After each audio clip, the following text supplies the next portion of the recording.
지은 씨는 치아 건강하십니까? 저는 그래도 비교적 요즘 건강한 편인 것 같아요. 윤경빈 아나운서 어떠세요? 저는 건강하기 위해서 양치를 좀 열심히 하려고 하는데 네. 글쎄요, 또 이렇게 피곤한 날은 양치 좀 안 하기도 하고 이래가지고 약간 정말요? 걱정도 되기도 합니다. 부끄럽네요. 네. 이렇게 이제 치아 관리가 성실히 하면 물론 좋지만 네. 그게 현실적으로 막 귀찮을 때도 있고 하잖아요. 네. 그러다 보면은 여러 가지 치아 고민이 생기실 것 같아요. 네. 치아 고민 있으시다 하시는 분들은 저희에게 전화 주시면 되겠습니다. 저희 전화 0266-0012번, 0012번 하단에 번호 나가고 있죠. 이 번호로 전화 주시면 저희가 친절하게 상담 접수해 드리고 있으니까요. 여러분들의 많은 참여 기다리고 있겠습니다. 네. 자, 그럼 오늘의 주제 화면으로 만나볼까요? 어르신들 건강 유지와 삶의 질을 높여주는 틀니. 틀니는 65세 이상 어르신 2명 중 1명이 사용할 만큼 보편화되었다. 기원전 700년경에도 사용했던 기록이 남아있는 틀니는 영국의 엘리자베스 1세와 미국의 조지 워싱턴 대통령도 즐겨 사용했을 정도. 하지만 22세의 어린 나이에 이미 틀니를 착용했던 조지 워싱턴은 나중에 틀니 때문에 잇몸이 심하게 망가져 고생할 수밖에 없었는데, 누구라도 나이가 들면 사용할 수 있지만 오래 사용하면 헐겁고 아프고 씻기 힘든 틀니. 불편하고 아픈 틀니를 대신해 치아는 물론 전신 건강까지 지켜줄 치과 치료. 치아 건강 닥터스에서 알아보자.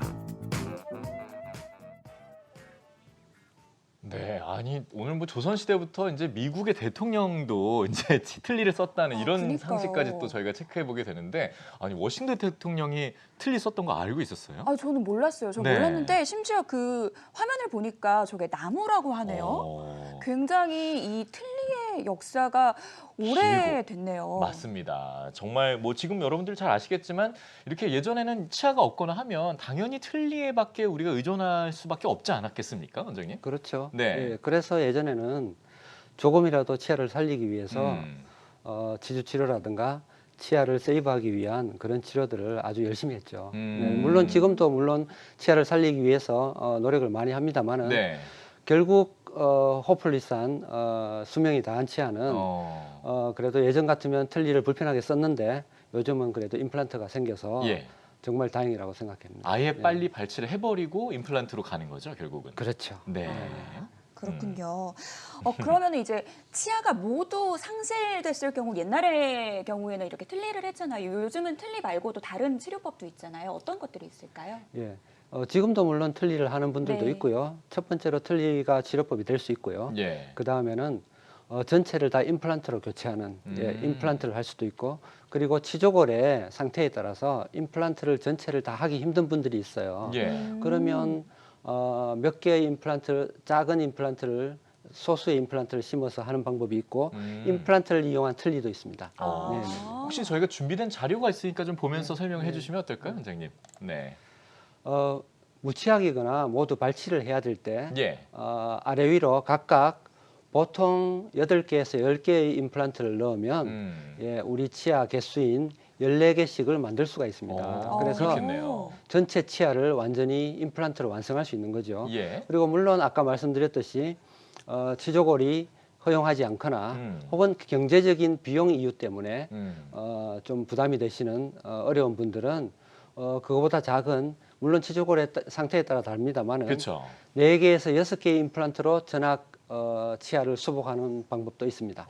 그렇겠네요. 저는 사실 네. 그 치아가 28개잖아요. 그럼 네네네. 28개를 다 심어야 되는 줄 알았는데 그게 아니라 오히려 뭐 8개에서 10개를 통해서도 충분히 치료가 가능하다라고 하니까 굉장히 또 쉽게 치료가 가능하겠네요. 네, 생각보다 좀 부담을 덜실 수 있을 것 같고요. 네. 무엇보다 오늘은 전악 디지털 임플란트에 대해서 얘기를 해보고 있는데, 전악이라는 거는 전체 치아를 얘기하는 게 맞는 거죠, 원장님? 네, 맞습니다. 전체 치아 한다고 하니까 왠지 전체를 하니까 더 오래 걸릴 것 같고 더 힘들 것 같고 막 이런 생각이 들거든요. 실제로 치료 기간이라든가 그런 것들은 어떻게 됩니까?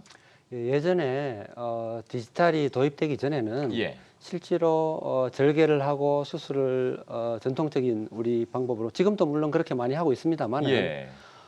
조금 더 시간이 걸리고 힘든 건 사실이었죠. 예. 그래서 지금은 디지털 수술로 인해서 조금 더 수술 시간이 짧아지고 통증도 적어지고 예. 그리고 절개를 안 하는 경우가 많고 해서 치유도 빠르고 통증도 감소합니다. 예. 예, 그래서 또한 이 임플란트를 다 장착하고 나서는 임시 치아를 당일날 혹은 피가 나서 불가능하면 수일 내로 틀니가 아닌 자기 치아 같은 임시 치아를 낄 수가 있기 때문에 네. 훨씬 일상생활의 불편함이 감소하죠.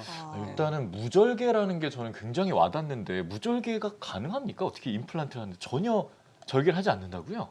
그렇죠. 오. 네네.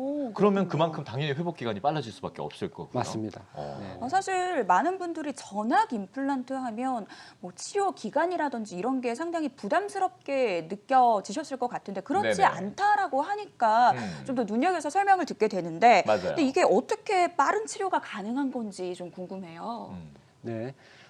전악 임플란트를 이렇게 디지털로 해서 빠르게 할 수 있는 건 사실 우리가 눈으로만 이렇게 잇몸을 열지 않고 하면 아무래도 우리 눈에 어떤 한계가 있기 때문에 예. 네. 사실 정확성에서 떨어질 수밖에 없는 거죠. 그렇죠. 그런데 요즘은 이제 장비가 많이 발달했기 때문에 첫 번째로 CT를 찍고요. CT를 찍어서 뼈 상태를 그대로 체득을 하고 네. 그리고 이 화면에서 오른쪽에 보이는 바와 같이 구강내를 그대로 재현하는 컴퓨터로 재현하는 오. 본뜨는 걸 할 수가 있습니다. 예. 기존 아날로그 방식이 아닌. 그래서 이렇게 해서 두 개를 접목시켜서 미리 치아를 디자인해 봅니다. 나중에 들어갈 치아를. 예. 네네. 그래서 그 치아가 들어갈 수 있는 위치에다가 정확하게 임플란트를 넣기 위해서 모의 수술을 하는 거죠. 어허. 시뮬레이션 수술을 예. 미리 해서 이렇게 임플란트를 가이드대로 넣기 때문에 수술할 때에는 가이드대로 임플란트를 바로 식립을 하기 때문에 그대로 정확하게 내가 처음에 선정한 그 위치대로 들어가기 때문에 수술 시간이 훨씬 짧아지고 CT와 이 스캔을 이용해서 미리 치조골의 위치를 파악해 뒀기 때문에 네. 굳이 눈으로 보지 않고 절개를 하지 않아도 정확한 위치에 임플란트를 넣게 되는 거죠. 그러니까 뭐 CT를 통해서 내 잇몸 모양 그대로를 그야말로 본을 떠서 확인을 해볼 수 있으니까 무엇보다 정확할 수밖에 없을 것 같고요. 근데 그럴 것 저는 같아요. 지금 설명 듣는 중에 사실 모의 수술이라는 건 조금 궁금하거든요. 뭐 어느 정도까지 하는 게 모의 수술인지 조금만 정확하게 짚어주실 수 있을까요? 네네네. CT를 찍으면 예. 우리 치조골의 뼈의 두께나 모양, 위치 등이 파악이 됩니다. 예. 근데 그거는 이제 엑스레이니까 우리가 실제 눈에서 이렇게 구강내를 보는 모습하고는 다른 거거든요. 예. 그래서 그 두 개를 같이 이렇게 합치기 위해서 구강내를 스캐너로 그 구강내 모양을 그대로 촬영을 해서 네. CT와 합성을 합니다. 그러면 그러면 구강내에서 보는 모습도 있고 CT도 있기 때문에 컴퓨터 상에서 구강내에서 우리가 볼 때 절개를 하지 않아도 정확한 치조골에 내가 생각한 그 위치에 임플란트를 넣을 수 있게 그렇게 가능히 한 거죠. 예, 예. 네. 그러니까 모의 수술하는 과정에서는 거기까지 다 올려놓고 해보는 건가요? 그렇죠. 임시 치아 같은 거. 네, 맞습니다. 아. 그래서 모의 수술을 사실 하기 전에 예. 임시 치아를 먼저 디자인합니다. 예. 왜냐하면 결국 최종 목표는 나중에 올라갈 치아를 예쁘고 기능적으로 좋게 만드는 거기 때문에 치아를 가장 좋은 위치에 먼저 디자인을 한 후에 그 치아 위치가 되도록 임플란트를 시뮬레이션 수술을 하는 것이죠. 네네. 그렇군요. 저는 모의 수술이라고 해서 수술을 2번 해야 되는 건가 이렇게 또 부담을 가졌었는데 그런 건 아닌 것 같고요. 그러니까 아무래도 예. 이 모의 수술로 미리 시뮬레이션 같은 거를 좀 돌려보니까 네. 이 환자한테 정말 최적의 디자인을 맞출 수 있겠다. 뭐 이런 생각이 드네요. 가장 그렇습니다. 정확해. 네네. 예, 좋습니다. 자, 미리 만들고 올려봐서 환자에게 최적의 식립과 계획 디자인을 찾는다. 이게 바로 전악 디지털 임플란트의 장점이 아닐까 싶은데요. 혹시 뭐 이런 거 할 때 주의할 점 같은 거 있나요? 혹시 미리? 일단 예. 처음 내원하면 CT와 아까 말씀드린 구강 스캔을 필수적으로 찍고요. 예. 그래서 시간 여유만 며칠만 있으면 사실은 이 모의 수술을 하기 위한 어떤 준비를 다 할 수 있습니다. 그래서 사실 당일날 수술을 하러 오실 때는 네. 네. 우리가 이 미리 마음에 이 당뇨가 있다거나 그런 분들은 미리 조절을 하고 오시는 게 좋겠죠. 아무래도 예. 그 외에 그냥 평소에 몸이 건강하신 분들이라면 네. 예, 크게 문제가 없습니다. 일단 뭐 술 좋아하시는 분들은 술만 좀 안 드시고 가셔도 네, 네. 괜찮을 것 같다는 생각이 좀 본인 들었습니다. 얘기 아닌가요? 아, 약간 찔리네요. 네.